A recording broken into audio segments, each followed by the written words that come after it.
السلام علیکم۔ آج ابھی ہمارے Pakistan army chief general Qamar Javed Bajwa صاحب نے اپنا آخری الوداعی خطاب یوم دفاع و شہداء کی تقریب کے ساتھ کیا ہے راولپنڈی میں۔ یہ ان کا خطاب بہت معنی خیز بھی تھا اور اس میں بہت زیادہ گلے شکوے انہوں نے کیے ہیں، اور انہوں نے اس میں ہماری جو سیاسی قیادت ہے اس کو بھی سمجھانے کی کوشش کی ہے۔ ان کا آخری خطاب کیا تھا، اس کا کرکس کیا ہے یا نچوڑ کیا ہے، میں وہ آپ کا خطاب تو کافی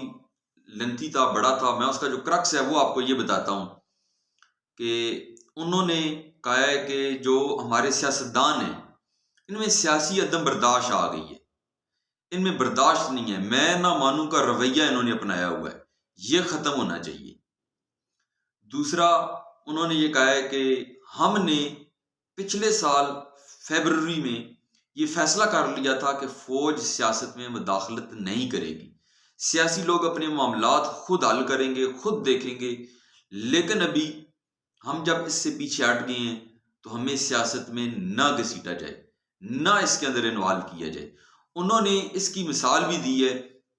کہ دنیا میں سب سے زیادہ ہمارا ہمسایہ ملک بھارت کی آرمی چیف،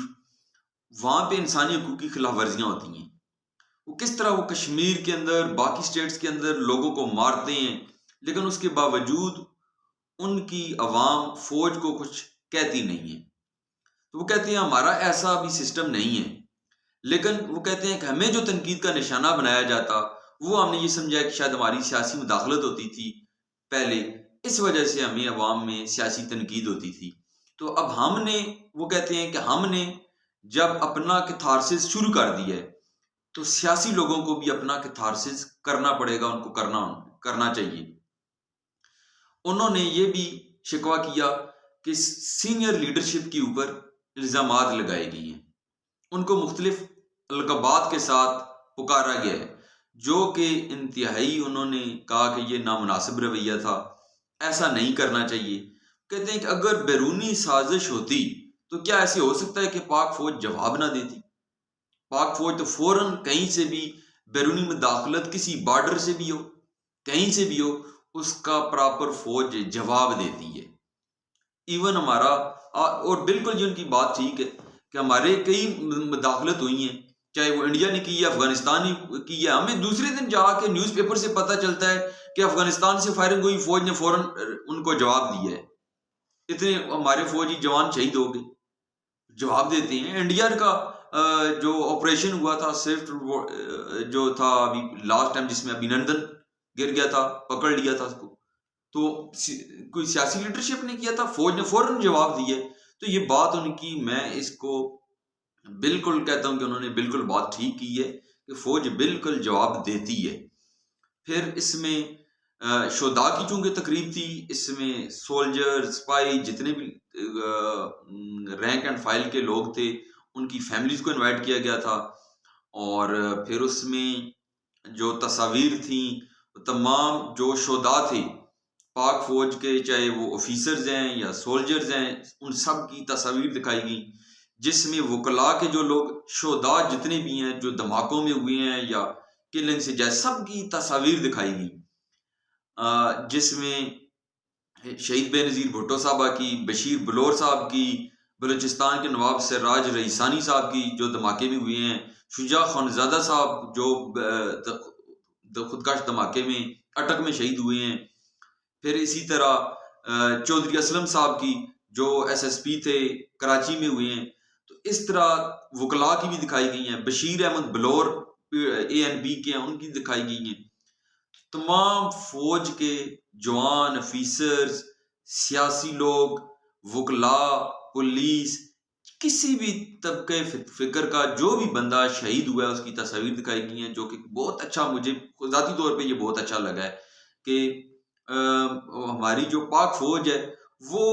شہداء، صرف وہ یہ نہیں کہ ہماری صرف پاک فوج کے شہداء کا وہ کی تقریب کی گئی ہے، بلکہ انہوں نے تمام، کسی بھی چاہے دہشت گردی بھی ہوئے ہیں تو وہ ان تمام شہداء کی انہوں نے اس کو تقریب کو وہ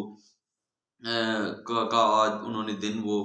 رکھا ہوا تھا، اور اس میں آرمی چیف صاحب نے خطاب بھی کیا ہے، اور اس میں ہماری جو سیاسی لیڈرشپ ہے اس کو کہا، پیغام بھی یہ دیا ہے کہ جب تک آپ لوگ سارے اکٹھے نہیں ہوں گے معاشی حالات کوئی ایک جماعت ٹھیک نہیں کر سکتی۔ پھر انہوں نے کہا ہے کہ جو ہمارے خلاف پروپیگنڈا کیا گیا، ہمارے خلاف انتہا کی گئی، تو کہتے ہیں کہ ہم جواب دے سکتے تھے لیکن ہم نے صبر کیا تاکہ ملک میں کے اندر حالات خراب نہ ہوں۔ جعلی اور جھوٹا بیانیہ وہ کریٹ کیا گیا اور اس وجہ سے ملک کے اندر ہیجان پیدا کیا گیا۔ پھر انہوں نے یہ کہا کہ جھوٹا بیانیہ سے اب وہی لوگ رائے فرار بھی اختیار کر رہے ہیں، آپ سب کو پتہ ہے۔ تو انہوں نے کہا ہے کہ سب سے زیادہ جو ہمیں نشانہ بنایا گیا ان ڈیز میں، اور ہماری پاک فوج کی جو قربانیاں ہیں ان کو لوگوں نے جس طرح سے، ہماری پاک فوج کی جو قربانیاں ہیں ان کو لوگوں کو جس طرح سے ان کو خراج تحسین پیش کرنا چاہیے یا جس طرح پاک فوج کے ساتھ کھڑا ہونا چاہیے، انہوں نے یہ شکوہ کیا ہے کہ اس طرح نہیں ہے۔ میں ان کی یہ بات کو کہوں گا کہ یہ بالکل اسی طرح ہی ہے، انہوں نے یہ بات بالکل ٹھیک کی ہے۔ آپ دیکھ لیں ملک میں دہشت گردی ہو، چاہے وہ طالبان کے ساتھ جنگ ہو، چاہے وہ سپہ سالار اندرونی ہو یا بیرونی، افغانستان کی طرف سے کوئی ہو، انڈیا کی طرف سے ہو، ود ان کنٹری ہو، کوئی بھی ٹیررسٹ آرگنائزیشن ہے، ہر جگہ کے اوپر پاک فوج نے جنگ لڑی ہے۔ اور صرف پاک فوج کے سولجرز نہیں، پاک فوج کے جنرلز نے بھی اس میں اپنی جان زندگی اپنی دی ہیں۔ بے شمار ہمارے ایک جنرل صاحب تھے جو راولپنڈی میں دھماکے میں شہید ہوئے، ایک ہمارے جنرل صاحب آپ کو یاد ہوگا پشاور روڈ کے اوپر بلال غالباً لین تھی، اس میں وہ شہید ہوئے۔ ابھی ایک ریسنٹلی ہمارے جنرل سرفراز صاحب ہیں، وہ اصلاح میں لوگوں کی مدد کرنے میں لگے ہوئے تھے، اس میں وہ شہید ہوئے ہیں۔ افغانستان بارڈر کے پاس ہمارے جنرل صاحب شہید ہوئے ہیں۔ اسی طرح ہر ٹاپ سے لے کے اینڈ تک، سولجر تک، تمام لوگوں کی شہادتیں ہیں، اس میں جانیں دی ہوئی ہیں۔ اسی طرح باقی لوگوں نے بھی جو ہمارے سیاسی ہیں یا عام عوام ہیں انہوں نے بھی دھماکوں میں جان دی ہے۔ تو یہ سب مل کے ایک دہشت گردی سے نکل رہے ہیں۔ تو پاک فوج اور عوام کا جو آپس میں رشتہ ہے، میں بھی یہ سمجھتا ہوں کہ اس کو ٹوٹنے نہیں دینا چاہیے۔ اور پاک فوج نے جتنے صبر کیا ہے، جو آگے سے کوئی جس طرح انہوں نے آج تقریباً بتایا کہ ہمارے خلاف کس طرح سے واقعی ٹویٹر کے اوپر ٹرینڈ بنائے گئے ہیں، غدار ہیں، یہ ہے وہ ہے، اور انہوں نے جس طرح صبر تحمل کا مظاہرہ کیا ہے، تو میں بھی ان کو، تمام پاک فوج کو اور جنرل باجوہ صاحب کو بھی میں بھی خراج تحسین پیش کروں گا۔ اور یہ ایک اچھا اقدام ہے کہ جو باجوہ صاحب نے آج پھر یہ اعلان کیا ہے کہ پاک فوج، انہوں نے اپنا نہیں کہا، انہوں نے کہا پاک فوج نے اپنے آپ کو سیاست سے الگ کر لیا ہے، باقی لوگ بھی اپنے آپ کو ٹھیک کریں، سیاسی لوگ۔ پھر انہوں نے ایک اور اہم جو بات کی ہے کہ 2018 کے الیکشن میں ایک جماعت الیکشن ہار جاتی ہے تو وہ جیت کر آنے والوں کو کہتے ہیں کہ یہ سلیکٹڈ لوگ ہیں۔ پھر اس کے بعد جب تحریک عدم اعتماد پیش ہوتی ہے تو وہ پاس ہو جاتی ہے۔ تحریک عدم اعتماد کے کامیاب ہونے کے بعد جو ہار جاتے ہیں وہ ان کو کہتے ہیں کہ یہ امپورٹنٹ ہے۔ تو جنرل صاحب نے یہ بہت اچھی بات کی ہے کہ